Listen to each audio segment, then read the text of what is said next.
सुंदरगढ़ जिला बड़गा पुलिस को मिला बड़ सफलता।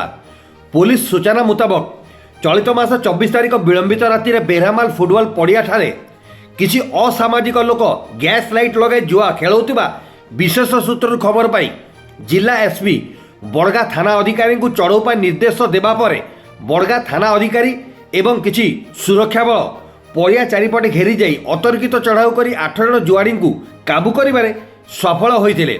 सेमानଙ୍କ निकटरू 7,70,50 टंका नगद, मारुति सुजुकी गाड़ी, विभिन्न कंपानीर 10टी मोबाइल, 30टी गोटी, 3टी घुड़घुड़ी डब्बा, 3टी घुड़घुड़ी पाटी, 7टी गैस लाइट, तारपोलिन, कंबल, बैग सह विभिन्न जुआ खेल उपकरण जबत करा जाई बड़गा पुलिस थाना केस नंबर 355 धारा 3 ओडिशा गैम्बलिंग एक्ट मामला रुजु करा जाइथिबा एवं तदंत करुथिबा राजगांगपुर बड़गा एसडीपीओ विभूतिभूषण भोई प्रेस माध्यम रे सूचना देइथिले।